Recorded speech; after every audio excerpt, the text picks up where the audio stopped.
And good morning. I'm Tracy Sinclair. With me, of course, Chief Meteorologist Melissa Frey. 60 years ago today, March 27th, 9.2 earthquake struck Southcentral Alaska. And we're going to show some of the footage. Just an amazing event. Neither one of us were here or lived through this. But we've lived through smaller earthquakes. Now, most of us were here in 2018, 7.2 earthquake. I felt like that was amazing and terrifying, and it was only about 30 seconds to a minute long. Yeah. What would the 64 earthquake have felt like? Yeah, so that 7.1 that we had in 2018, they say that the 9.2, that would be the equivalent of 1,000 7.0 earthquakes. So, I mean, you can't even wrap your mind around what that would be like. And yeah, like you mentioned, the length of time. And one interesting thing is we think of earthquakes as the epicenter, that one spot that we see on the map with the little star or those radiating circles. But the reality is there's a rupture zone. That's what geologists refer to it as. And in 1964, that earthquake started again there about 40 miles to the southwest of Valdez at the north end of Prince William Sound. It was about less than 90 miles from Anchorage and Seward. That's where it started, but it ruptured more than 500 miles to the southwest, all the way down south of Kodiak. So that's why it took 4.5, to close to 5 minutes for the shaking, because it was just massive amounts of land that was rupturing right at the friction between those two plates. We have that Pacific plate that's going underneath the North American plate. The friction between the two caused that rupture to happen. And yeah, compared to what we saw in 2018, just unfathomable. However, I do like to remind folks that in 2018, that magnitude 7.1 was 30 miles below the Earth's surface. So no one was really close to this earthquake. And Michael West, director of the Alaska Earthquake Center, was explaining this to me this week, that we think we were sitting right on top of it because we were near that star. But reality is it was 30 miles into the Earth. He says had that been closer to the surface, it would have been catastrophic and perhaps even worse than what we saw in 1964. So he says don't focus on the magnitude. It's really that location that's most important.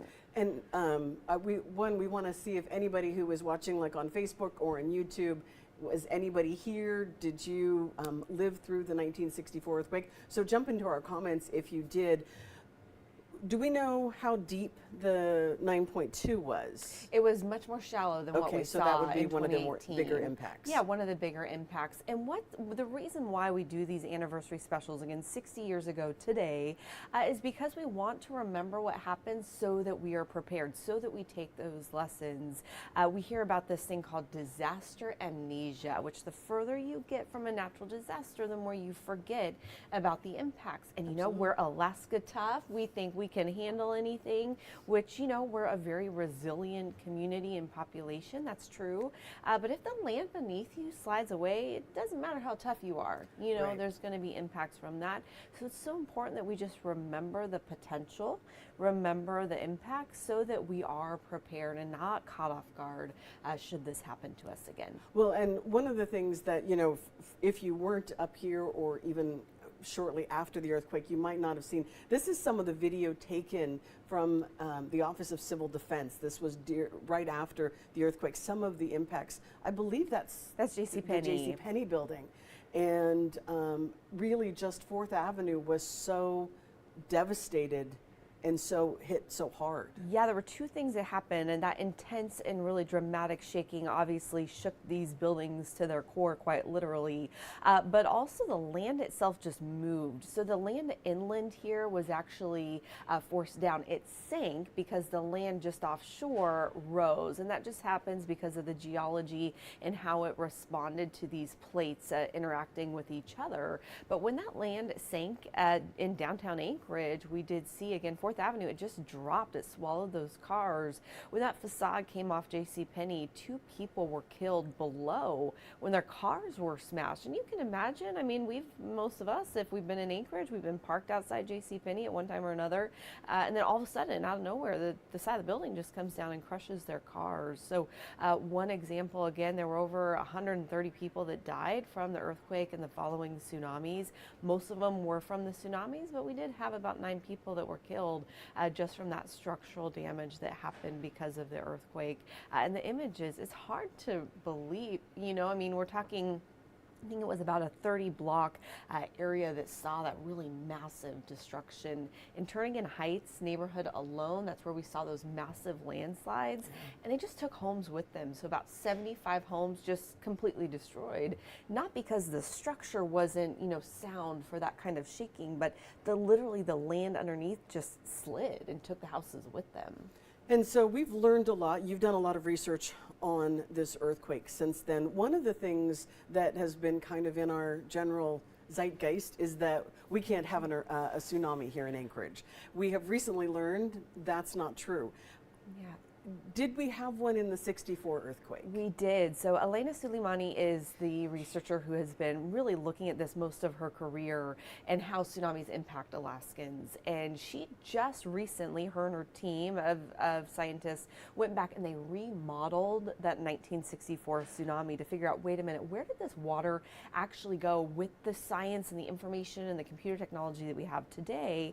And they were able to track that wave right up Cook Inlet into Anchorage. The wave was about 10 feet high. It hit at 2 a.m. So put yourself there. It's Good Friday, 5:36 p.m., massive earthquake, and you're just dealing with the aftermath of that. You know, you're homeless, a lot of people, you're figuring things out, no power, no water, no sewer, no phone lines even. And so you're dealing with that. No one's paying attention to the coast in Anchorage. And so that wave, they believe, came in at about 2 a.m. It came in at low tide, and that is what is so key for us here in Anchorage. Tidal ranges are everything for us in Anchorage. We have one of the highest tidal changes in the world. And so if it hits at low tide, as you can imagine, it just feels like a high tide. But if a tsunami hits at high tide, that's when we can see the inundation here in Anchorage. So they have completely remapped that. They've done all of the science, and we now have maps for Anchorage. So all the way from the Knik River Bridge heading into Palmer, down Knik Arm, around Anchorage, all the way down Turnagain Arm to the Wildlife Conservation Center, all of that area has a tsunami zone. And so if you go on the coastal trail, if you drive to Girdwood, if you drive to Palmer, you really should know where those inundation zones are, so you can be prepared for one. And I might be wrong on this. This, again, might be just something that I've been told, but if you go down, as you're going down the highway, you'll see a couple ghost forests. Yes. And that's related to the '64 earthquake, where salt water came in and it basically slowly kills the trees, and they kind of petrify. Right. So what happened with those, and you see them down near Girdwood. A couple in the valley. Yeah, a couple in the valley. So when that land sank, the land dropped below sea level. So it dropped, I think it was about 40 feet that it dropped. Same situation that we had in downtown Anchorage. And when it dropped, there's salt water there, and it just inundated those trees and killed them instantly. Yeah. And they're still here 60 years later, I know. not dead forests. I mean, they were killed that day. They are dead, but that's the reason they were killed. I actually think they look very cool, and they do look like a ghost. We have, John says, in a military convoy from Fort Richardson to Fairbanks, and somewhere around Glen Allen. Sounds like that's where he was during the earthquake. During the earthquake. And for folks in the Copper River Basin, I mean, Valdez is where we saw the most deaths because of the tsunami. And there's two types of tsunamis that we talk about. And this is something that I hope people will understand if you live in this area. So when the ocean floor drops, it lifts up the land, lifts up the water, the literal ocean water above it, and sends out that massive wave. We call that a tectonic tsunami. And that's what propagated across the Pacific. And I just learned for the first time in the last couple of weeks that water was recorded as far away as South Africa from that tsunami. That's amazing to me. But there were 47 states in the United States that saw water level changes because of this tsunami, including in Louisiana, where boats were rocking literally because of the water. In Louisiana, they're going, where's this water coming from? Never thinking it could come all the way from Alaska. And you have to keep in mind this whole idea of plate tectonics and tsunamis, that science was not there yet. We did not understand this.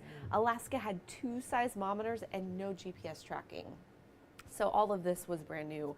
But then there's the local tsunamis. There were more than 20 underground landslides. So landslides in the ocean floor, you can picture out in Resurrection Bay, out in Prince William Sound, where land came down under the water and forced it up. And when that happened, that's when we got those massive local waves. Those are almost instant. There's no warning for that. The warning is literally the shaking, that's it. And that's what produced that wave that was about 170 feet outside of Valdez. And that's why we saw so many deaths from those local tsunamis. So that's interesting because yes, you see the like the earthquake in Indonesia a number of years ago, and they always say if you see the water go out, watch because then it's going to come back in. But in a local tsunami or when you have a local landslide, that's not going to necessarily happen. No, I mean that water's moving so quickly. They say if the ground is shaking so intensely that you cannot stand up and you're in a coastal area like Valdez, Seward, and now even the coastal trail of Anchorage, Homer, Spit, Kodiak, all the way down through the Aleutians, you need to go to higher ground. Don't wait for a tsunami siren, none of that. You just need to get to that higher ground.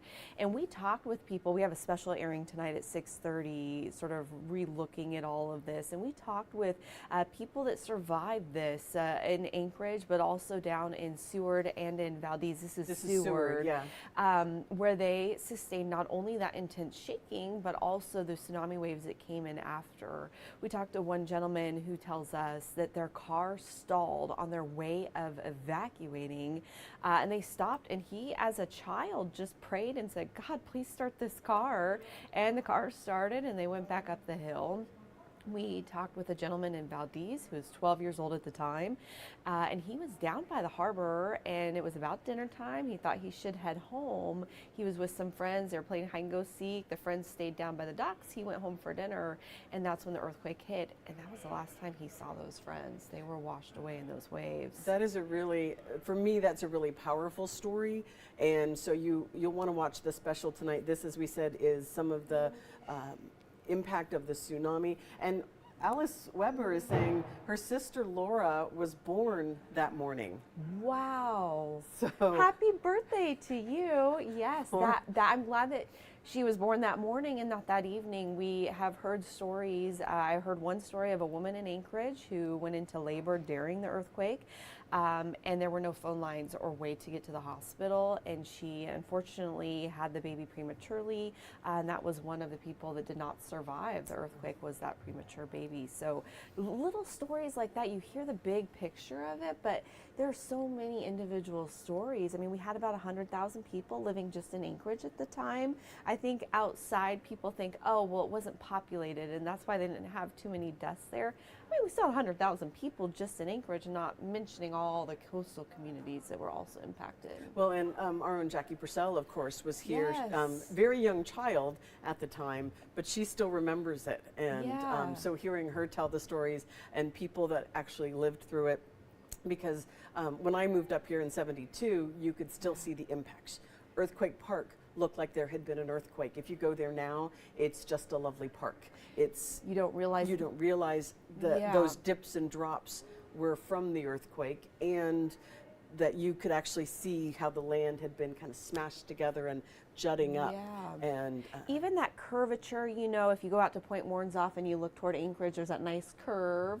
That curve didn't exist before. That was more of a straight line. That's where land went out. And when you're in downtown Anchorage, you know, we have these nice flat streets down 4th Avenue and then a nice hillside down out of 3rd and 2nd Avenue. Those were all created because of this earthquake. That land was completely changed. They had to rebuild, of course, those roads and that hillside and reinforce it. And Valdez, of course, the biggest example, not even in the same location Right, they had to as move it the was town. before. And Right. Seldovia had, you know, significant changes as well. yeah, so a lot to talk about, and a lot from 60 years ago. It is really an interesting topic. 9.2, I can't even comprehend what that shaking feels like, and the fact that it went on for so long. It just is incredible and terrifying to me at the same time that this happened. We do have a special that is going on, as you mentioned tonight. It is going to air at 6:30 on Channel 2. You'll want to check it out. We also did talk to a number of people we've talked about who got a chance to remember some of the survivors that actually were part of this. And who is this woman that Yeah, this is a woman who was in Turning Heights at the time. She was just a child, 5 years old. Her house literally slid down the hillside, and she was in her home at the time when it happened. She tells us her full story tonight at 6:30, but here's a little bit about what her experience was like. You could see houses that were still intact up there. You could see people running, screaming. So that is tonight, 60 years later, the Great Alaska Earthquake, tonight at 6:30 on Channel 2. Melissa has been part of creating that, so we have not only the people stories, but a little bit of the science and what's changed and what we've learned since that time. Yeah, we want to make sure that you have an understanding just of our history. We want to make sure that those lives that were lost are, of course, remembered.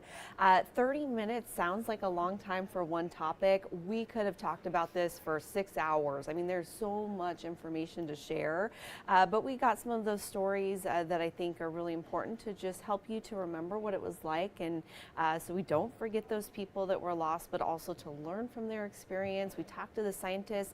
I asked them, can this happen again? Do we need to prepare for another 1964 event? So they answer those questions. We have some good, just practical information about what you should do depending on where you live in Alaska to be prepared for future events like this.